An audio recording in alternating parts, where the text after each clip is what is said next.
Yan na guys, tapos na kami rito guys. Palabas na kami ng Lorenzo office guys. Ay, kumong mga iruan.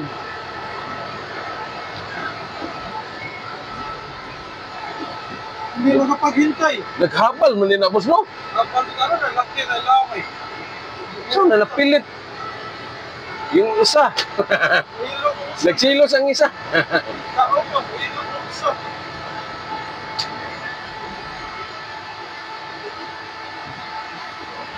Parang nakabunit ang guard guys. Para siyang kuan guys. Kanang parang hold upper guys ba?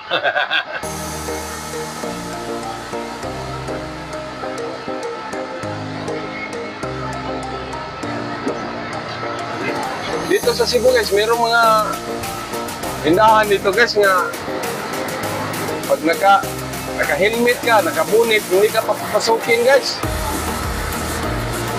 Siguro mayroon na silang phobia siguro guys. Baka naka-experience na sila na hold up sila guys. Kaya ayaw nila ng mga nakabunit guys.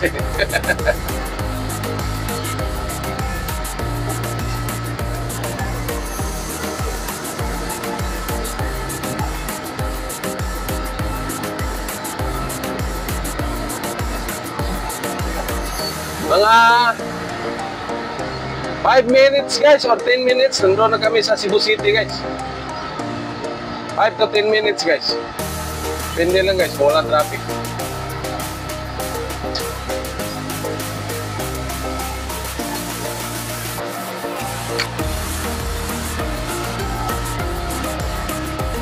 Grabe itong container ba ng Kagli guys oh. Gutong ito guys, dalawang gutong shipping guys. Dito tinatawag nilang Kagli. Kung nakikita nyo yung bana na sundan natin guys, oh. Grabing kalawang guys.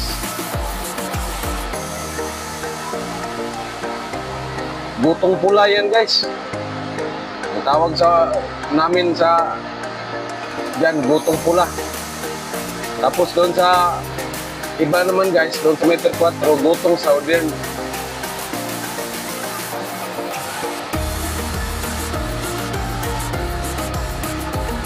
Nandito sa Cebu guys, yung mga malalaking shipping guys. Kasi mga Cebuano guys, maraming mga nagmamayari ng mga shipping company guys.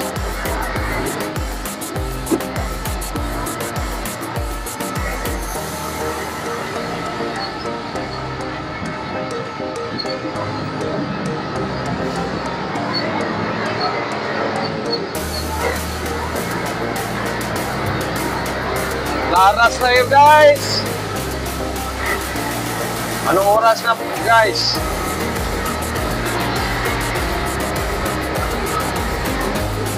This size. Alas 10 size pala guys.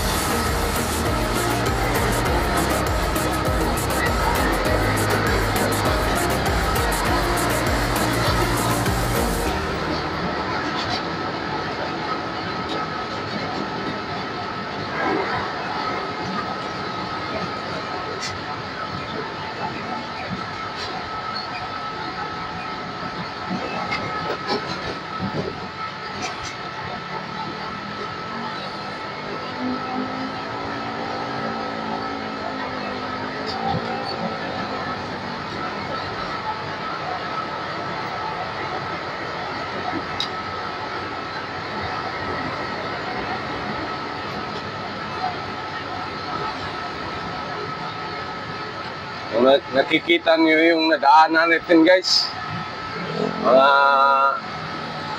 ordinaryong trabahante lang yun guys ng DPWH guys. Kawawa sila guys kasi hindi naman malaking sweldo nila guys. Tapos yung mga district engineer pala guys, sobrang pura pala nila guys.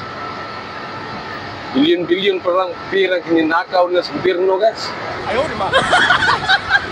Sana mahuli yan, guys.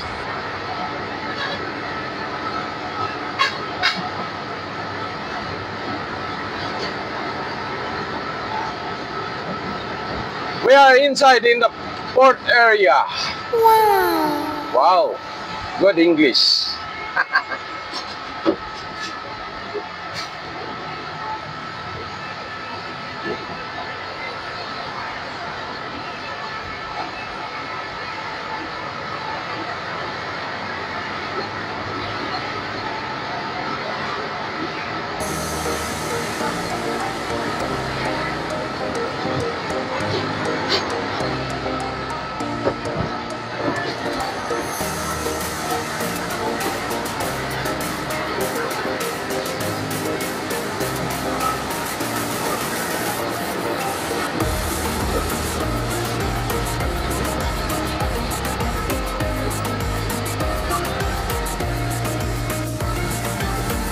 We are entering in the first gate. Wow, galing ko.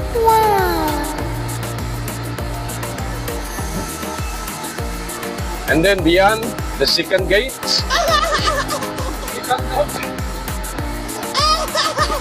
Tanggalin mo yung barrier. Kung hindi, makakatikim ka sa akin. Ayaw, di ba?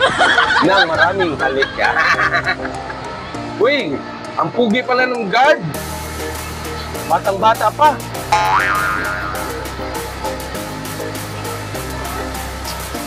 Ay! Iredya na namang nakadaog. Nandito na kami, guys. Sa wakas, nandito na kami, guys.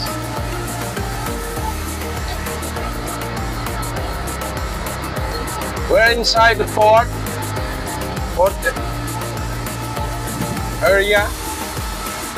Near the ships docking at the pier. Wow! English na tayo ngayon. Oh no!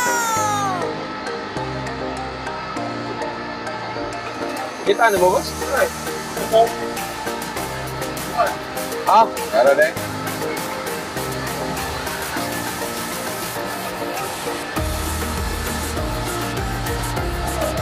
Dal-dal kasi tayo, guys. O, sakto na ng purwabos, no? Anar ko dito.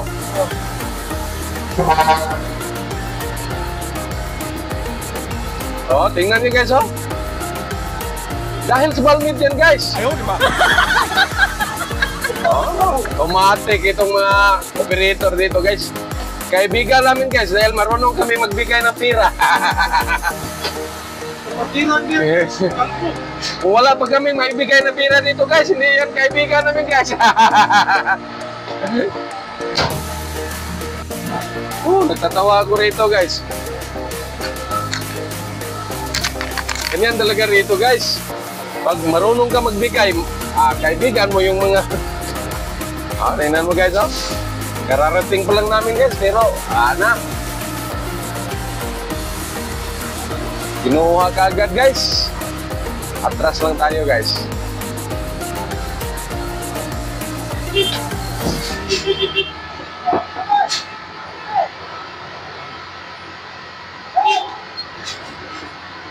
So, automatic, guys, ay.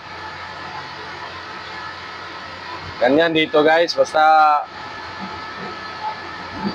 may budget tayo, guys, ba? Pambigay sa mga operator, checker. Hindi tayo maabala, guys, sa kahihintay. Pero kung wala kayong maibigay dito, guys, kawawa ka. Ayaw, di ba? O si Elias Pan, guys. Oh, hi! Shout out pala. Kaibigan ko. Rodyard Olmerio. Ang aking masugid na subscriber. Thank you, there, sa panonood palagi. Sana safe ka sa biyahe mo rin. Kasi ito si Rod Diaz, kaibigan ko, samahan ko siya sa BPSO, guys. Tapos,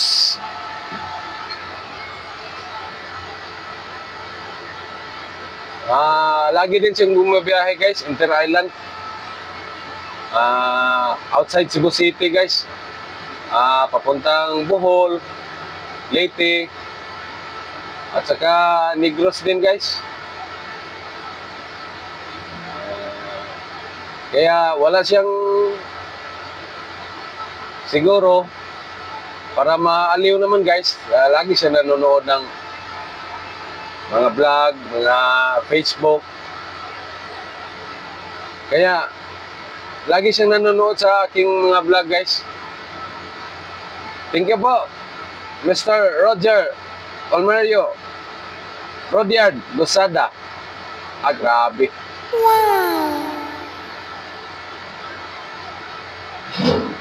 Pabunyag na lang kag insect der kay aron mo gamay yung mga pledo. Magiging mauchitong na lang der. Ang dami mo kasing pangalan der. Hindi ka kaya der wanted sa Davao. Hindi naman siguro, mabait naman na tao itong kaibigan ko.